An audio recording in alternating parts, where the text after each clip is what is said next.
best nicknames that you've got for people that you've worked with that are now? Because you're how did you just describe it? You're a was it? So I'm ex-military, done about 8 years. Yeah, but the pensioner part. Oh yeah, you're a pensioner. Yeah, so I'm classed as a war pensioner, and I find I can't take myself seriously when I say that, because when you say war pensioner, you think of an 80-year-old man or something with his little suit on. Yeah. So no offense to him, war pensioners and stuff, but I remember, like we were saying earlier, I went to the pharmacy. I was picking up my tablets. She was like, "Do you have to pay for these?" I was like, "No, exemption." She was like, "What one's that then?" I was like, "War pensioner." She just burst out laughing at me.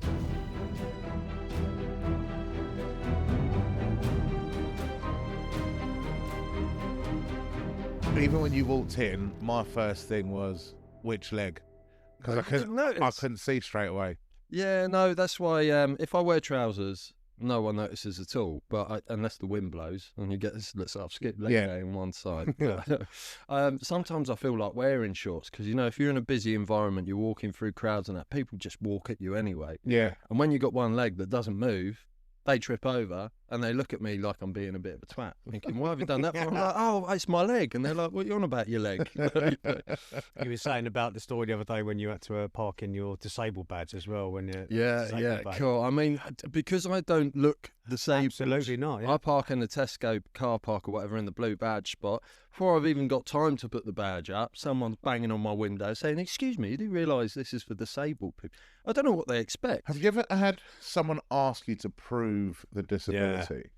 The best one is my mate. He's lost both his legs, and the done thing to do is when you lose legs and you get a bit of money, you go and buy Range Rovers and things like that. You should have seen the Army Rehab car park. It was like a sports showroom. Like, limbs missing everywhere. Yeah. Cars and we were in the car together. He's lost both his legs. He's driving adapted. I'm in with him. We pull up in a Range Rover, listening to some tunes. We don't look disabled at all, fair enough.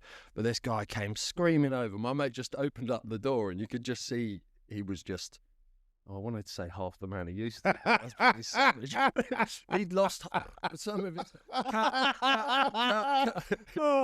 Do you find it hard not to bite back sometimes? But your character is quite different. I just smile and wait. Yeah. I've learned to kill him with kindness rather than kill him with weapons and stuff. Probably a good move, Johnny, yeah. No, but... it's more my friends and my family that would kick off. Very protective. And I'll just be like, "Oh, no, let's just go home." I think you're on the show, mate. You come across like really genuine, really well. I think I gutted when you went out because I think you were one of them ones to watch. And I said that to you. I'm one of the people that messaged a lot of people on social media. And I said, if you'd have been given the opportunity, you were sailing quite a lot. You were playing a very good game. But yeah, you done well. You come across really, really well, mate. You played a genuine game as well. Absolutely. Like, watching it, so even coming to this, you think I'm the audience, I was the viewer. Yeah. And this is one of the first shows, reality TV shows, that I go, I'm watching it. Because it was so good. And to see you guys on there and how it came across, because I think for good and bad, you saw who people really are on that. There wasn't anyone you couldn't hide.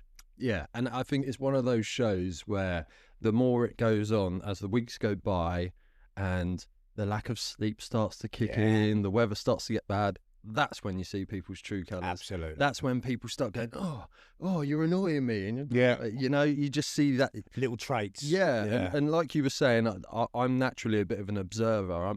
In any environment I go in, I'll just sit, watch, look around, take it all in, and I'll kind of...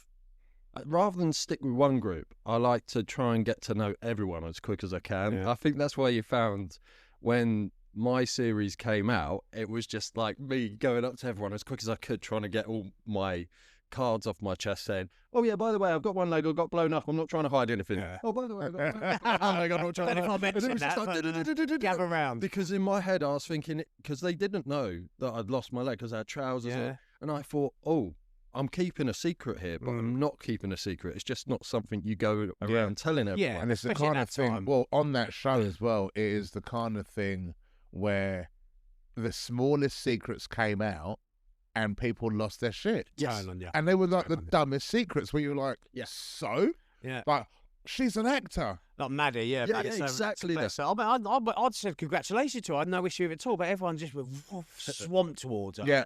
I think it's obviously good dynamics here today. There's only a lot of people have opinions on the Traitors, and I think for us, we were a slow burner. It took a bit of time to build up. Season 2, I felt from a little bit because it was enormous. It was massive. It's the biggest show on TV, the live audiences, and it was probably quite daunting for you guys. You had to wait like we did for it to come out, but you see all the opinions of people, and that's one thing. You can't go on that show and be everyone's cup of tea. Everyone's not going to like you. You're going to have opinions. But there's only ever been, to this day, 44 people that have played the Traitors game. So it's mad when you put it like that. So people have got opinions, but there's only 44 of us, soon to be 66.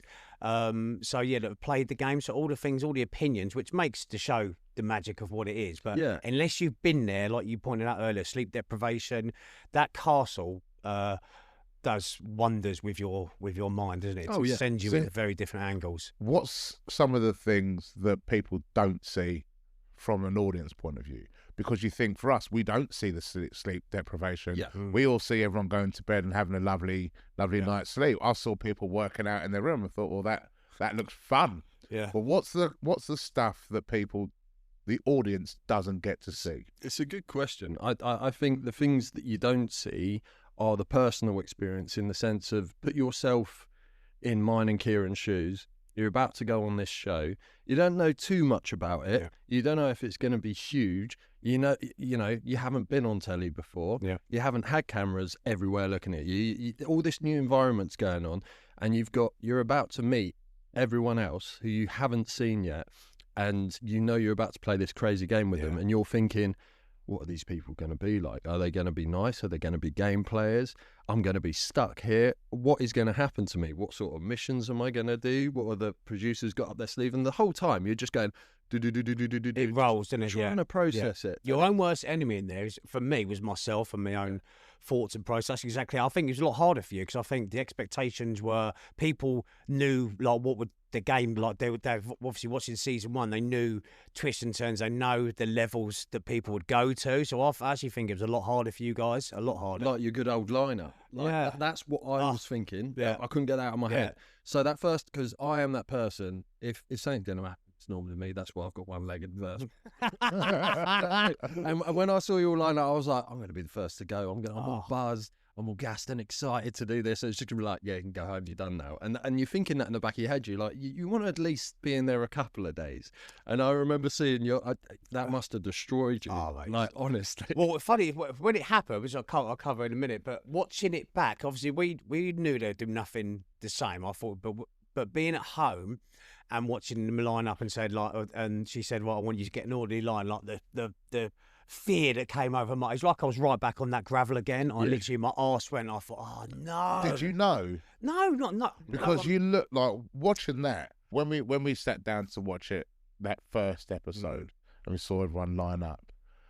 And you've got what I liked about it as a viewer is you had no idea as well was going to happen, and you guys looked so shocked, and I thought all that way to then get sent home straight away. I'll tell you something before as well. Like I never nearly made it on the show as well. There's a few instances why I nearly didn't make it on the show. First of all, one, you have to have medical background. So I asked for my medical records in the qualification process. The hospital they'd lost mine, so they couldn't access my medical records, and I had 4 days to get them. Otherwise, I would have not moved to the next stage. Yeah. So I had to go to the hospital, I had to go to the doctors, I had to get a reprint of it, and I got it the last day before the cut-off was, because I wanted to know if you're healthy enough to do the show physically, right? Let alone the mental side. Yeah. So that was that. On the Saturday, it was my sister's 50th birthday party, and this was just after COVID, remember? So there was strict instructions for us. If anyone tests positive for COVID, you will be tested on the show. Yeah. You will be sent home straight away. Went to my sister's 50th birthday party, which might have been an absolute fucking horrific mistake that I'd done it, and turned out it possibly was. On the Tuesday, I got a text from my sister saying everyone's tested positive for COVID. I'm meant to be flying out on the Friday. So I sat there, bearing in mind 6 months trying to get onto that show. Yeah. I was testing myself twice a day. I was like, I've come all this far to test positive for COVID the day before I go. Tested every single day. I wasn't sleeping that week before because I was like, to lose out that early from what I've come through.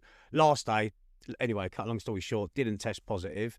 Got to the castle and they'd done the final test, which was when my arse was going the day before. And the next morning, obviously, got to the castle in 6 minutes, I was thrown out. So my journey from getting onto the show to being at the show, Oh my the God. first day 6 minutes, then I'm sent home. So my mind from before I even got on the show was fucked. So I was a broken man before I even got there. So you've gone through all of that. Before. And you go, right, I've tested negative. Yeah. I'm in. I'm They ready. go, you too. Fuck off. Basically, Yes, I'm here. No, you're not.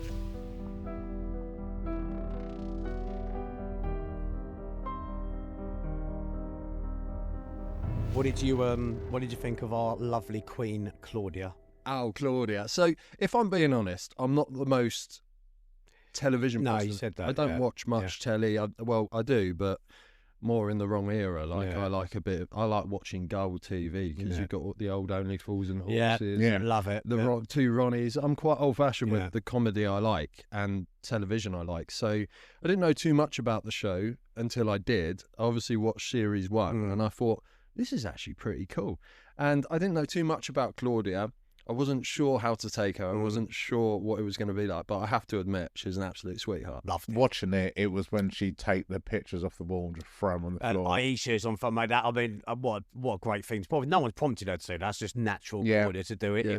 It was superb. Absolutely loved One it. of our water missions we had to do. I remember I was like trying to get the feelers out for Claudia. I was like, "Oh, Claudia, are you coming in with us then? Because it's hot, just a little joke." And she was like, "I'm 50." And I was like, "How many legs do you have, Claudia?" And she was like, "You've got me there." And I was like, Oh, I love that. But after that, I thought, she That's don't broke like the me ice. anymore. She don't like me anymore. But no, not at all. She's just very dry sense of humour. Yeah. But yeah, she is brilliant. What was your favourite mission? My favourite mission, I think, believe it or not, it was probably the catapult one. Yeah. And I say believe it or not because that was a mission. That was a mission. That was hard. It was very. I recognised it because it's a military type mission. So in the military, you have to do a thing called a gun run, where, funnily enough, you have all this equipment scattered out, and you've got to get all the equipment and then build it. But in the army, you have to build like an artillery gun. But we had to build a catapult. So I kind of recognised it. I remember glancing over at Harry and he was like, yeah, I know what this is. And we're like, okay, we got it. But it was just the change, That's when it felt like it got serious because everyone was just struggling because of the physical fitness side of it. We're running. It felt like we were running for miles. Even I was thinking, cool, bloody hell, getting all the bits together, really heavy bits. And this was when people starting to flag, moan at each other for doing like, no, grab that side. No, you grab that side. But once we'd done it and we got up to the top of that hill and we built that catapult, the morale was just up there, and it was just funny seeing everyone launch the catapult and all of that. And once we got up there, it was just like, yeah. But for me, I'm a bit of an adrenaline junkie, so that's why I was just like grabbing the huge bits of wood, just like, yeah, I'm loving this. Because I was trapped in that bloody room for so long as well. That was driving me insane. That was the worst bit for me. Yeah. Just sat They're there doing it, climbing the walls. Yeah. Well, I had a tennis. I was full on Great Escape with a tennis ball. I was pacing around. I took a sketchbook in with me. I was Sweet. With Harry, because Harry's ex-military as well, as you know. He is, yeah. Yes. So when you found out, did you like have a bit of a kinship with him straight away? So it's interesting. Harry and Paul seemed to be around each other at the start, and I felt like I hadn't met a few people properly up until episode 3, 4. It takes a bit of time, doesn't it, to work your way it was around still everyone. Yeah, actually- absolutely. Was a lot of people, 22 people? Yeah, it's hard. It really is hard because you've done it in the right way. It wasn't like in everyone's faces trying to introduce yourself. It does take a couple of days. I don't know 22 people now. Yeah, well, you quick say hello to everyone, but like you said, there's a lot of people, and you end up being in a car with someone, you gel a little bit more with that person. Yeah. And if you haven't sat with someone else, then they're gonna sit with someone else and start developing a relationship with them. And what I found is me and Harry didn't realise we were both in the military until about episode 3, 4. Okay. Right. So it was quite late on. But once we both clocked, I think that's why there was a change in Harry as well. Because if you noticed, he was kind of just like, there was nothing there. Nothing at all. And then he just kind of switched and started to back me slightly. But at the same time, I really don't know why I didn't put 2 and 2 together, because I was thinking in the evenings of who it could be, and I thought, right, it's 2 army blokes in here. It's got to be one of us. It's not me. and that's all I got to. I was quite. I said to you, not blowing smoke up your eyes. You were one of the people I thought he's gonna catch one. So I think he's gonna tune in. I think because you was observing, I think he's definitely gonna home in on someone. But yeah, we were waiting for that little click to penny to drop. Yeah. I did home in on someone, but I chose the wrong person, didn't I? But they were keeping a secret, so they certainly were. Yeah, and that person was Ross. Yeah. So Ross, I connected. We were having a laugh, like proper lads. Yeah. I thought, this is someone to get on with. And naturally, I remember having a moment and I just kind of changed, and I thought, there's something not quite sitting right with Ross. Because Ross was the first person I met, and Diane, funnily enough, on the train.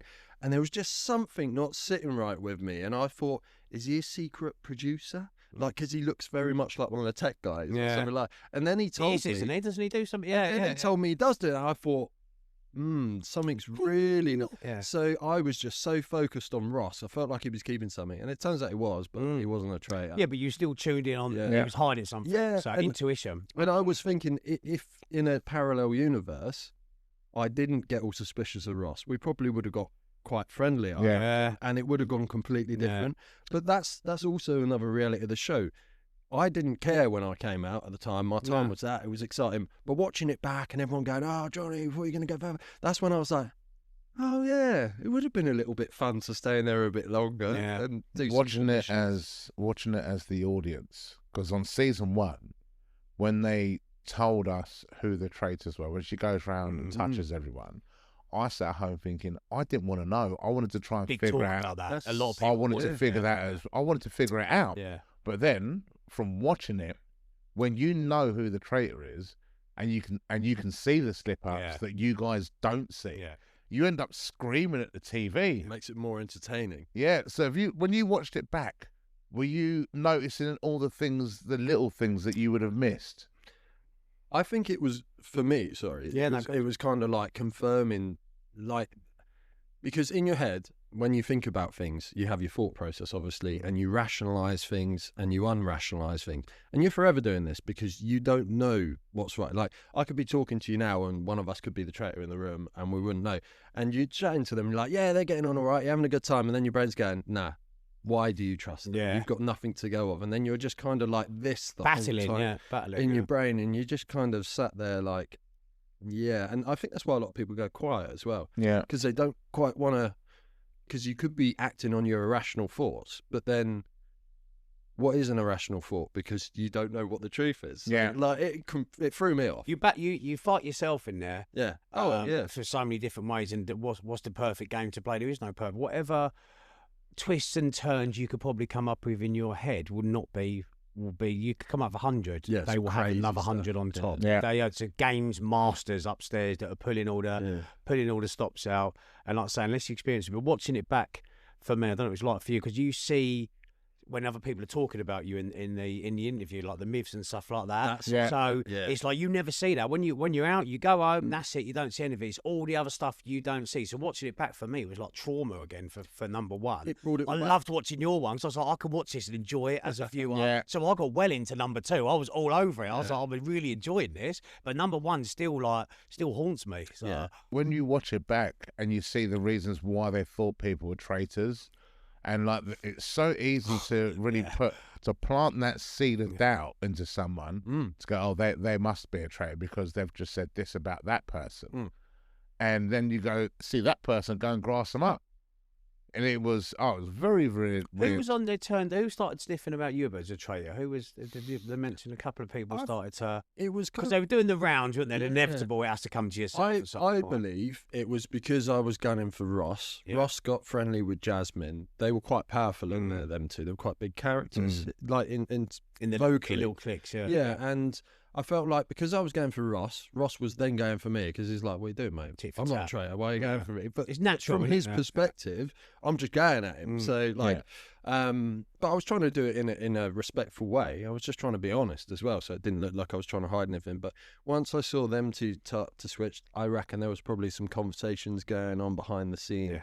And I knew, even though I didn't know, you just know. Like, so I felt like I was quite popular in that. Naturally, I get on with everyone, anyone. And it was all like, yeah. And one morning I got up and it was the mission of the catapult.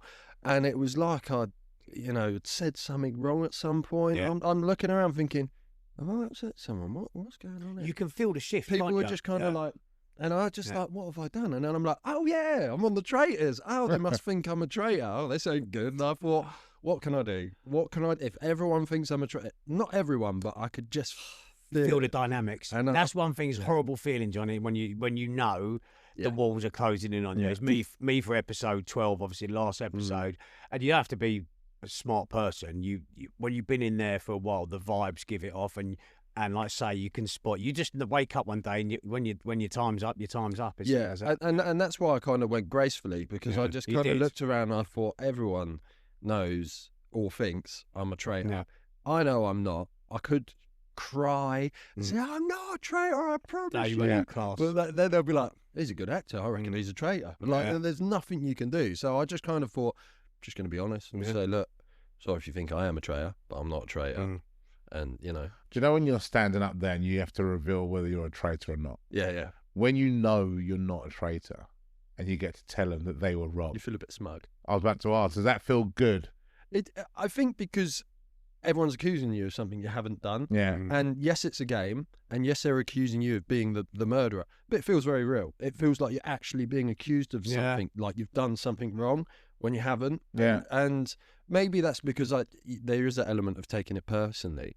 But I think everyone feels like that. That's why your emotions are so high, because although it's a game and you're watching it from an audience perspective, all of you in there are going through a shared experience of what we were talking about earlier, being on cameras for the first time, doing all this stuff. So it's a really crazy, exciting, fun experience.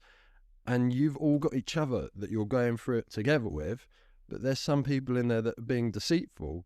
But you know it's not everyone. So that to get your head... I remember watching it. So obviously I've been on it myself, but my wife watched it, seeing her. My wife was fucking livid when they voted for you. She was absolutely fucking fuming, mate. She was just people get so... I mean, we were robbed, I think. I think you would have done really well, like I said at the beginning. But my wife, seeing her reaction, she was fucking livid, mate. She needed crying. She get into tears in her eyes. Mate, it would ruin my day. It's the first time I've seen someone react, and it's my wife as well. Seeing, like, when you left, she was, like, literally beside herself. It's like you see people getting so into it. Yeah, they connect with people, What's life been like for you since Traitors? So when Series 2 came around, I was umming and ahhing whether to go on it, because I've got some personal things going on in life, breakups, house moves, all that fun, exciting stuff. So I wasn't in a great mindset either, similar to yourself, going on the show, but different spectrum. And I kind of done all the filming. I remember coming back, and you can't really tell anyone what you've done. You just kind of, I've been away and I've done this, and I think I did all right, but I don't know. And even if I was the nicest person in the world, I would have been worrying that I've said something wrong or done something wrong. If I was the horriblest person in the world, I still would have felt like I feel like the power's in the edit now as well. Yeah, I'll tell you what, that is such a strange feeling, because what's the gap from filming it to it coming out? So for me, we did the filming in September, and it came out in January. It was May and June, so we had a longer wait. Yeah, so because it's the whole thing of the power is in the edit. You've got no idea how it's going to come out. Because the first time I did the Apollo, that was the first big show that I'd done live, the Apollo, and we filmed that in this September. It didn't come out until like February-ish, I think. So for that whole time, and you've just filmed like this brilliant thing, and then you wake up the next day and nothing's changed. Yeah, like because no one knows. No one knows. You go walk. Your adrenaline's still up there. Well, ours is a bit different. I think I was watching that the other day. Like when you, for Live at the Apollo, going off piece a little bit, but Live at the Apollo, when you walk out and that smoke comes up and they're curtain, that must be such an amazing experience. Shit You as a myself. comedian. I would be. Yeah, I'd have holes in my boxer shorts, mate. I'll tell you why I shit myself. Right, my agent, when we got together, all the gigs I was doing, I never had a bad gig. Right. And yeah, never had a bad, didn't have a bad show, never died on stage.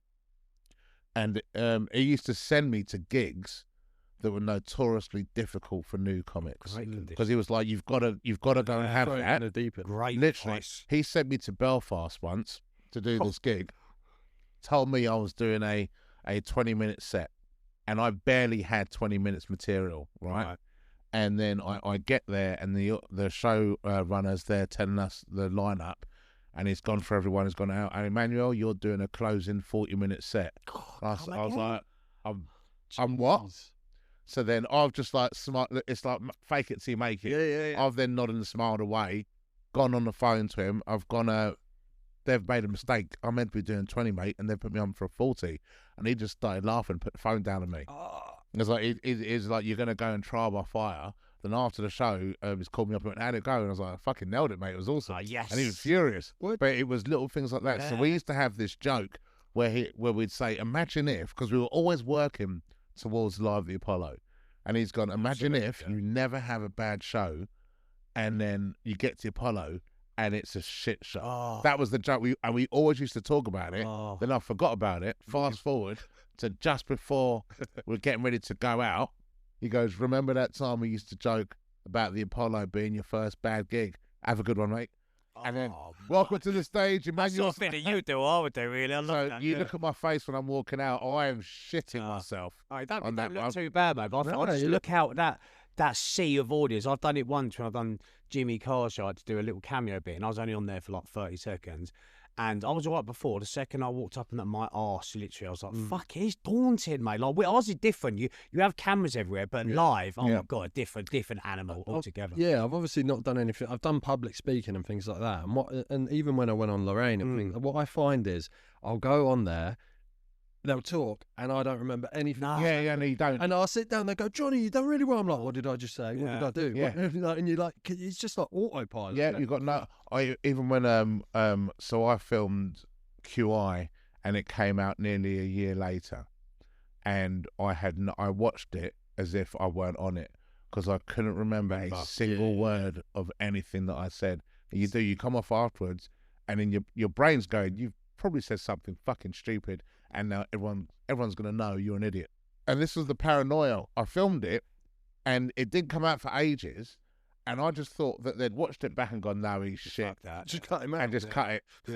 Episode 2, then 4.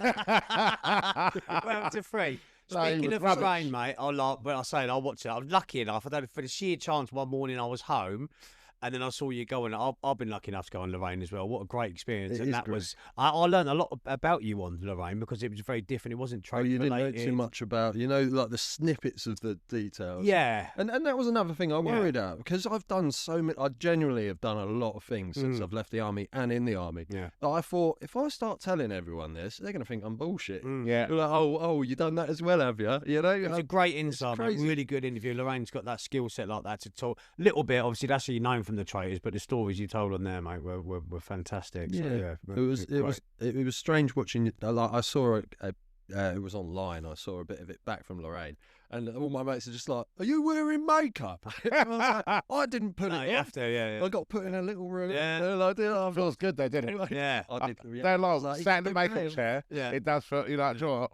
I look quite nice. So the round table is, like I say, such a unique, daunting experience when you get there. When you get there, it's quite a buzz, but it has a real aura about it when you get there. And it's obviously the money shot of the show, isn't it? The round table is where it all happens. Like, how did you find it?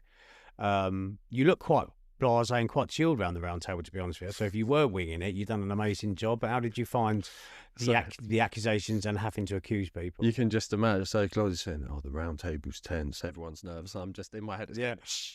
I'm happy to be here. No, so I was speaking about this recently to someone. I think because there's similar things on the telly at the minute with missions. Yeah, stuff. you can see a lot of traitor-esque stuff, can't you? Oh, there's loads. Yeah. Without name dropping what it is, I think we know what we're talking about.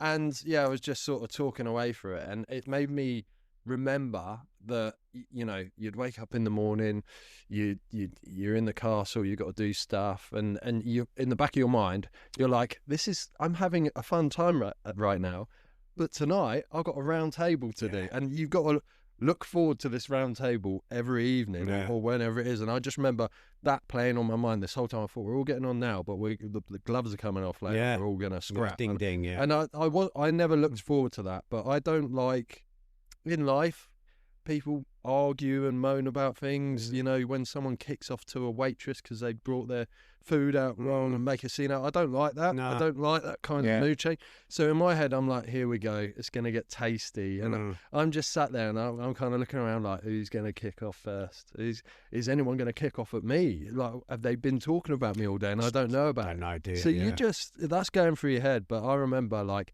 I was known to be the fart around the round table. So if anyone finds it offensive, but just to you were the farter. Yeah. So I'll just go. It'd all be quiet. That breaks the eye. And I'll just go. Clears the air.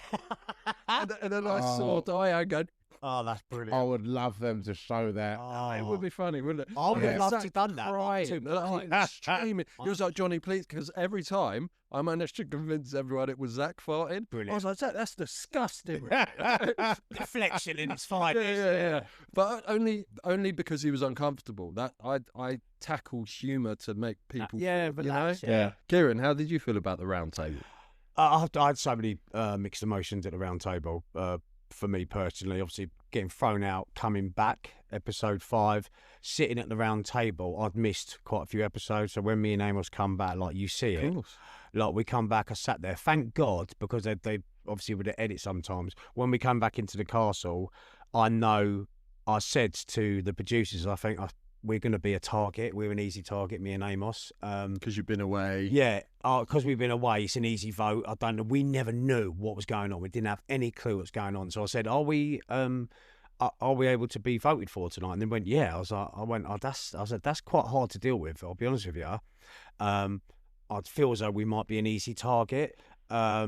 So, and for us to be thrown out and to come back and then get voted out of the first round table, and that's a lot for someone to take. Yeah. And I'm not prepared to take that. And so me and Amos was on the same page. Luckily, whatever happened, when we sat down, Claudia said, you're exempt from being voted. So at that point, I'd relaxed. So I was like, okay, I've got to pass this episode. But watching that first round table, this is one where Tom was...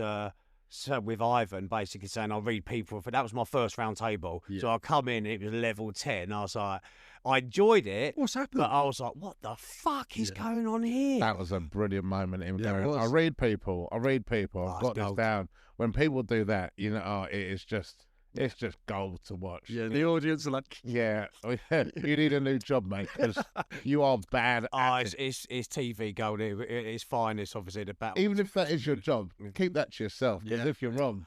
Oh, he was so confident, wasn't he? Yeah. And fair play. He's a very talented guy. I've spoke to Tom a lot after the show. He's a very talented guy. But yeah, to put your head on the chopping block with that, and at that level of confidence, it was a lovely TV. That's one thing that used to irritate me in the castle, actually. Yeah. When people said, oh no, that person's 100% faithful, I don't think it's them. And I'm like, 100%? How is that possible? Yeah. Like literally, there's no way. We was all 100% crew, weren't we? Like, oh my God, backfired massively, didn't it, with so many people? Yeah, I found that with certain things people saying, right? And then that made me deep it on a bigger level. I was like, I don't actually trust anyone 100%. Yeah. So how the heck are people? Yeah, it was quite odd to deal with. Yeah, I mean, and as they went on, like you quite rightly say, it got more intense to the point where my last episode, I couldn't give a flying fuck. So you're really in it towards as a viewer. Yeah, you're really in it towards. I was still angry about it. Yeah, Kieran! I don't think I can. I'm not gonna. Like they were worried themselves. They had extra security around the castle. They thought I was going to kill Will. So basically, I was like, mate, it's a game. I was pissed off, obviously, but it was a game. He played a blinder, but. Yeah. For me, I'd got that quite far. And like I say, I don't think they've ever done an ultimatum after. It's all been recruiting. So I don't think ultimatums now exist because it is comply or die. There was that one in yours. Oh, okay, fine. Because of what happened with your one. We were sort of spoken to without saying too much. Say it. Nah. Well, that was it, really. Yeah. I thought, because I watched all the other ones and no one's been given an ultimatum since, so it's been an option to seduce, whatever. Yeah, seduce ever. So yeah, it's what I'd never change my one for. Yeah, it is what it is, and it's made. I'm grateful for my journey through the show. Oh, so. You get asked this a lot. I get asked it probably loads of times. So I'd hope your answer would be what mine would be. If you were invited back to do an All Stars, first, would you do it?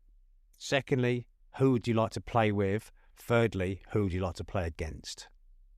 Ooh, that is a good question, isn't it? And you could pick all international thing you like. Would I go in again? Yeah, I think I would. Good. It'd be quite Good. Because once you've done it once, you know what to expect. I think absolutely. If you're doing it for the first time, you'll have no clue. It's one of those things that you'd have to put yourself in and get a feel for it, and then you're like, I get it now. But at the start, you completely don't know what's going on. Who would I like to play with? That's a really good question. Harry, let's go again. Yeah, ding ding, round two. No, but yeah, and that makes me think. You know, in that reality, I could have been made to be a traitor. Yeah. And I always wonder. I don't know how I would have. I think you'd have killed it. I think my wife spoke about it. Yeah. I could be a really good traitor. I think genuinely, I know I could. But I think I would have really struggled. Like, I have got a big heart. Yeah. And I like, if I'd got to the end and I had to split money, or I didn't have to split money, or I won the money to them, I would still share it with the person that was left. That's just me. Yeah. I genuinely think I'd do that. DNA. I genuinely think I'd do that. I think you've had loads of fun being a traitor up to them, but I think we always remember it is a game. Yeah. But when you're in that game, it plays with all of your moral. That's why it's so good. It plays with everything that you shouldn't do, but in a game you should do. It's so thingy. But I think you'd sail through as a traitor. I think you'd struggle at the end. But you reckon? Yeah. But I reckon because I was such this like lovable, faithful, that if I was ever in with someone, they're gonna be like, yeah, Johnny's gonna be the traitor. Like, you know, because you try and think what the producers are doing as well. Yeah.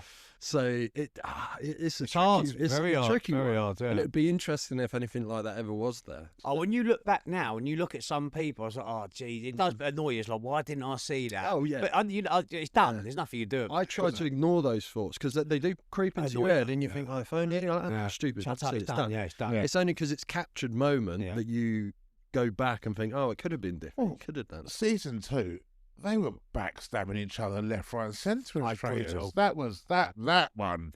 There's some big moments. Yeah, there was loads. You thought there's no honour amongst thieves of you people, and like that moment, I was like, you're bad people. What was your what would you say watching it back, whether you was in it or whether you was out of it, your standout moment for your series? What was the thing? There was obviously some big moments, and a lot of the big moments still were happening after I left. A lot of them did happen after I left, with the whole, you know, Diane and the fizzy rosé with Miles. And then that cracks me up when Miles came in. He was like, that's one of them. Because she was still there. Like, what was going through his head? That must have been hilarious. The producers are evil, but absolutely amazing at the same time. Yeah. So that was really funny to watch back. But it wasn't really captured that much. There was a glimpse of it captured. But the first mission we did, I don't know if you remember, we had to put all the platforms together on the river. Yeah. Mm-hmm. And we had like boats and stuff, and I was like, yeah, mate, you were killed. You were jumping across the things and that. Yeah, mate, it was absolutely putting people to shame, I might add, as well. With one leg. I was so excited. I was like, get me in that one. It was hot as well. Like, believe you was having fun. Oh, yeah. The missions were what I was looking forward to. I was like, oh, what are we going to do tomorrow? And everyone was like, are you all right, Johnny? I was like, yeah. But for me, that was when, so I think me and Jazz, Ross, Molly were on our little rowing boat, and Jazz was like, oh, I don't know, I might jump in and get a shield. And I'm like, well, you can help us move the boat first, because we can't do it without you. It was the unreal rule, and if you touch the shield. Yeah. And he was like, oh, I don't know. And then as we got close, he just jumped off. And like there was a little bit like, oh yeah, no, I was like, leave him there. You're not getting back in up. Yeah, I love that. Yeah. Swim. Yeah, but he was actually struggling to swim a little bit. Oh. I didn't realise at the time, and he was like drowning. And we go, nah, let him drown. It's his fault for taking the shield. But we got him back in, and me and Jazz, like, we had a little moment after, we had a little chat, and I was like, look, I'm sorry if I was a bit shouty and a bit like, but I just felt like, you kind of mugged us off a little bit there and buggered off and jumped and got the shield. And you've delivered that in a quite a classy, nice way. You weren't we hugged it out and squashed it instantly. But that to me was like, okay, this is a game now. People are going to do things for themselves. Yeah. But then when I look back, I didn't give a crap about the shields. I didn't bother. I didn't even talk about them. I thought, if someone wants to murder me, they can murder me, shield or not. I was too blasé with it because it could have protected me. The shield's going to give you an extra day, isn't it? Yeah. That's all it's going to do. But also make you a target. Spot on. Yeah. I like how we said that. Yeah. Should we try it again? Literally target.